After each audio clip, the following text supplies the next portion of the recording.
We're here on my Pike County, Illinois farm. This is a small farm, so one of the things you really want to think about is your ingress and egress. The smaller the farm, the more important that is, because a smaller farm cannot handle the intrusion that a larger farm can.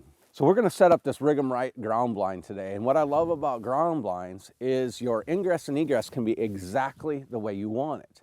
Oftentimes when we're setting up a tree stand, you know, we're looking for the right tree to hang a stand in that will give you the right wind with the right deer movement, right? So what do you have to depend on? Finding the right tree. What a ground blind allows you to do is put the blind exactly where you want it, and that's what we're doing here today. Well, essentially what we're going to do is we're setting this up against a cut cornfield, and we got a clover plot in front of us. And what we're going to do is we're going to sneak right up this fence line. We're going to slip in behind that hog panel into the back of this blind.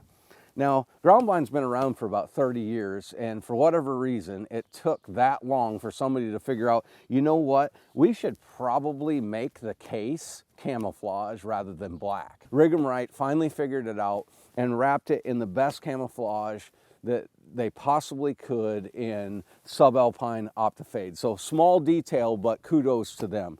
The other thing that I really like about ground blinds, if you're on a budget, you can own a half a dozen of these for the same price as, you know, an enclosed blind, like a Banks blind. Don't get me wrong, if you can do Banks blinds everywhere, do them. But you know, the ground blind allows you not only to have more, but also think about this. You have your Banks blind set. Now you need to make a move. What's easier to make a move? Absolutely the ground blind. Now keep in mind, when you're setting the ground blind, there's a couple things that I've learned along the way that can really help you.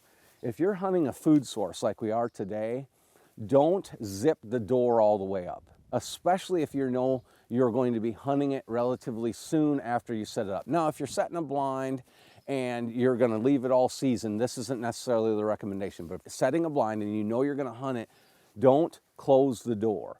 And what that allows you to do in the morning, that allows you to slip in without making a lot of noise, okay? If you crack that front window, you'll also get some wind flow through it, which everybody's been there, okay? You show up to hunt and your blind's gone, right? One of the things, leaving that back door open and cracking the front, it lets the wind move through the blind. Now, it's not for sure that it's not going to blow away, but I promise it will help you do two things. Hopefully your blind's there in the morning when you get there, and secondly, for sure, it's going to let you slip in there much quieter, especially when you're on food and you're bow hunting. Every single thing counts. So I absolutely love this new blind. I love the way they configured the windows. I love that how they have it to where you can hang half of the screen open. You can close the screen all the way. This was well thought out. It was built by people that hunt, and once you get inside, you will totally be able to tell that this wasn't just another blind built by somebody that doesn't hunt, but it's somebody that put in the thought, wrapped the case in camo, use the right setup to get in and out. The door, you don't have to be a gymnast to get in. So I think that if you have a chance to hunt out of one of these ground blinds, one of these Riggum Right ground blinds, I don't think you'll buy another brand ever again. Let's get this thing set up. One of the strategies that I talked about was leaving the door open, and Riggum Right did the best job I've ever seen at allowing you to do that. They have a zipper on the blind door like everybody else, but the zippers are noisy.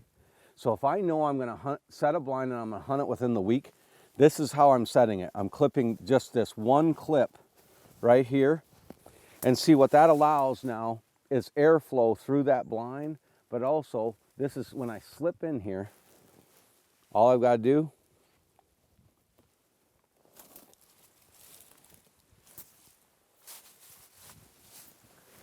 quick and quiet. Probably the biggest improvement that Riggum Right made in this blind is putting camouflage on the inside of the blind. So what that allows you to do is wear your subalpine camouflage while you're hunting on this blind, eliminating that black hole effect, right? Forever we've been taught when you hunt in a ground blind, you wear black, right? That makes sense because you're trying to blend in. So what essentially they've done is let your camouflage work the way it was designed, right? It's usually designed to blend in with your background. Well, that's exactly what you're doing. So you're just going to disappear wearing your subalpine. So let's talk about camouflage.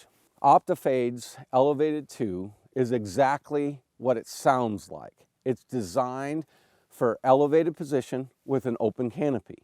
So Rig-Em-Right used subalpine, which is designed to blend in with the understory. Elevated, open canopy, subalpine, ground level. Now, I know that's not ideal, so let's talk about that real quick. If you have Elevated 2 and you want to wear it in here, you're going to be just fine. The number one key is don't move around a bunch, right? If you wear subalpine in this blind, all it's going to do is give you a little more margin for movement. It's going to allow you to blend in a little bit more. Do you have to run out and buy subalpine just to hunt in this blind? No. If you own it, wear it. You can also wear black in here because you can see as we close the windows up, it can get darker in there. Wearing subalpine against subalpine lets you open more windows, get you away, lets you get away with a little bit more movement. So in a perfect world, if you're in a tree stand, if you're in an elevated position, you're wearing Elevated 2. In a perfect world, if you're on the ground, if you're hunting spot and stock, you're wearing subalpine.